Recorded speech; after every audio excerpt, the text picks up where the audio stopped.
केंद्र की एनडीए सरकार ने कल पार्लियामेंट में वक्फ बोर्ड अधिनियम 2024 का बिल पेश किया, जिसके बाद पूरा विपक्ष एक साथ हो गया और भारतीय जनता पार्टी पर जमकर हमला बोलने लगा।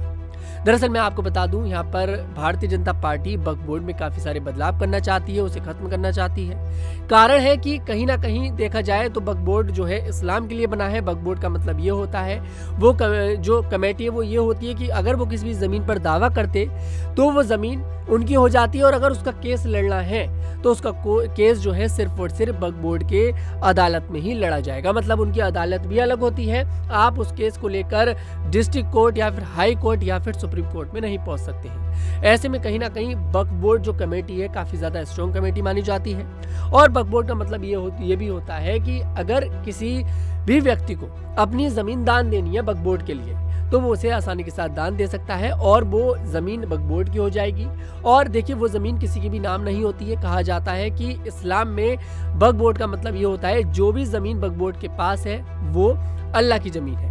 मैं आपको बता दूं, वक्फ बोर्ड में अगर देखा जाए यहाँ पर कब्रिस्तान और जो मस्जिद होती हैं वो वक्फ बोर्ड के अंतर्गत ही आती हैं। अब ऐसे में बीजेपी पार्टी इस वक्फ बोर्ड को खत्म करना चाहती है और कल उन्होंने बिल पेश किया है। वहीं तमाम जो विपक्ष है इस पूरे मामले में बीजेपी पार्टी को घेरता नजर आ रहा है। वहीं उत्तर प्रदेश से बीएसपी चीफ मायावती ने कल ट्वीट कर भारतीय जनता पार्टी से कहा कि केंद्र व यूपी सरकार द्वारा मस्जिद, मदरसा, वक्फ आदि मामलों में जबरदस्ती की दखल अंदाजी तथा मंदिर व मठ जैसे धार्मिक मामलों में अति दिलचस्पी लेना संविधान व उसकी धर्मनिरपेक्षता के सिद्धांत के विपरीत, अर्थात ऐसी संकीर्ण व स्वार्थ की राजनीति क्या जरूरी है। सरकार राष्ट्र धर्म निभाए। वहीं मायावती ये भी कहती नजर आई कि वो एक बार इस पूरे मामले पर देखिए विचार भी करें, और उन्होंने हमला भी बोला।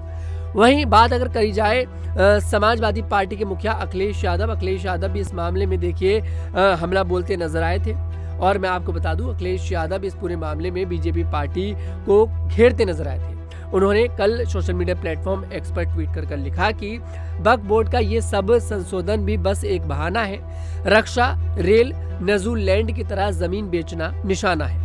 वक्फ बोर्ड की जमीनें डिफेंस लैंड, रेल लैंड, नजूल लैंड के बाद भाजपाइयों के लाभार्थ योजना की श्रृंखला की एक और कड़ी मात्र है। भाजपा क्यों नहीं खुलकर लिख देती, भाजपाई हित में जारी। इस बात की लिखकर गारंटी दी जाए कि वक्फ बोर्ड की जमीनें बेची नहीं जाएंगी। यहाँ पर अखिलेश यादव इस बात की गारंटी मांग रहे हैं कि यहाँ पर जो जमीन है वक्फ बोर्ड की, उनको बेचा नहीं जाएगा। आप पहले इस बात की गारंटी दीजिए। मैं आपको बता दूं, अब देखिए बीएसपी पार्टी की जो चीफ है मायावती, वो भी यहाँ पर बीजेपी पार्टी के अगेंस्ट नजर आ रही हैं। अखिलेश यादव भी अगेंस्ट नजर आ रहे हैं। मतलब इन लोगों का जो विजन है वो एक है।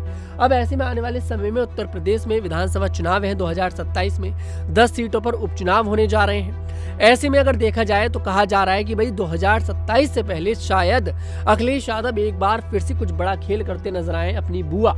देखिए, बुआ का मैं यहाँ पे आपको मतलब बता दूं, बुआ का मतलब है मायावती से किया जा रहा है, क्योंकि अखिलेश यादव मायावती को अपनी बुआ मानते हैं, जैसे कि आप सभी को पता है। अखिलेश यादव एक बार फिर से अपनी बुआ का साथ लेते हुए नजर आ सकते हैं और शायद उत्तर प्रदेश के विधानसभा चुनाव में कुछ कमाल करते नजर आ सकते हैं। हालांकि देखा जाए तो लोकसभा चुनावों में मायावती ने अखिलेश यादव के साथ चुनाव लड़ने से साफ इनकार कर दिया था, लेकिन ये राजनीति है, ये सत्ता है। क्योंकि देखिए, मायावती ने गठबंधन में बीजेपी के साथ भी सरकार बनाई है और मायावती ने गठबंधन में समाजवादी पार्टी के साथ भी सरकार बनाई है। अब ऐसे में देखना दिलचस्प होगा कि आखिरकार जो वक्फ बोर्ड वाला मामला है, इस मामले में तो मायावती, अखिलेश यादव, चंद्रशेखर आजाद, असदुद्दीन ओवैसी, तमाम ये बड़े पॉलिटिकल जो नेता हैं, बड़े बड़े लीडर्स हैं, ये सब एक साथ हैं। लेकिन क्या उत्तर प्रदेश में जब विधानसभा चुनाव होंगे तब क्या ये लीडर्स एक साथ नजर आएंगे या फिर नहीं?